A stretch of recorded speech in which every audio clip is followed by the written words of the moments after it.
এই বিসিএস নিয়ে সাংঘাতিক মাত্রায় অসদুপায় অবলম্বন এবং দুর্নীতির অভিযোগ এসেছে।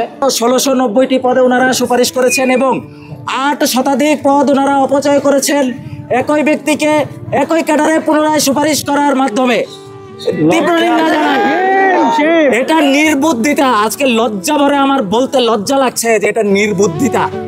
একজন প্রার্থী হিসেবে আমাকে যারা মূল্যায়ন করছেন তাদের বিষয়ে মন্তব্য করতে হাসি মুখে আমার লজ্জা লাগছে। লজ্জা। আমরা এই কোনো 40% কোনো ক্যাডারে 60% পদের অপচয় ঘটানো হয়েছে। আমরা 7% কোটা এবার অ্যাপ্লাই করার কথা ছিল এবং প্রহসনমূলকভাবে রেজাল্টের 2 দিন আগে ওনারা কোটার কাগজপত্র চেয়েছেন, কিন্তু কোটা প্রত্যাশী যারা মুক্তিযোদ্ধা সন্তান, ক্ষুদ্র নিগোষ্ঠী, আদিবাসী যারা হ্যান্ডিক্যাপ, কাউকে কোটা প্রয়োগ করা হয় নাই। অথচ ফলাফলের ওখানে ওনারা লিখে দিয়েছেন যে সর্বশেষ কোটা নীতি প্রয়োগ করে। এখানে মারাত্মকভাবে অন্যায়, অবিচার এবং প্রহসন, প্রতারণা করা হয়েছে। আরো গভীর উদ্বেগের বিষয়, একটি বেকার বান্ধব পরম্পরা, সেটা হচ্ছে ক্যাডার পদ বৃদ্ধি পেয়ে থাকে প্রত্যেক বিসিএসে।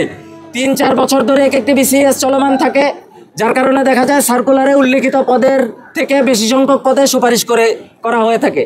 44তম বিসিএস এর ক্ষেত্রে 5-6 শতাধিক পদ এসেছিল আমাদের নামে, আমাদেরকে দেওয়ার জন্য। সরকারের এখন সংকট চলছে, আমরা সুযোগ্য ব্যক্তিরা পদে গিয়ে আমরা সেবা দিব জনগণকে, জনগণ সেবা পাচ্ছে না। সেখানে এই পরম্পরা অব্যাহত না রেখে এই পরম্পরাকে রহিত করা হয়েছে অন্যায়ভাবে। আমাদেরকে অনৈতিকভাবে 500-600 পদে আমাদের নামে 44তম বিসিএস এর নামে আসা সত্ত্বেও আমাদেরকে দেওয়া হয় নাই। এই বিসিএস নিয়ে সাংঘাতিক মাত্রায় অসদুপায় অবলম্বন এবং দুর্নীতির অভিযোগ এসেছে, যা সব কিছু এখানে আসলে উপস্থাপন করা সম্ভব হচ্ছে না। এবং আমরা এই মর্মে বলতে চাই, এটা এক মহাসংগ্রাম, মহালড়াই, মহা আন্দোলনের সূচনা হতে যাচ্ছে ইনশাল্লাহ। ভাই, আমরা কি সময় এটাকে মহাসংগ্রামে রূপ দিব?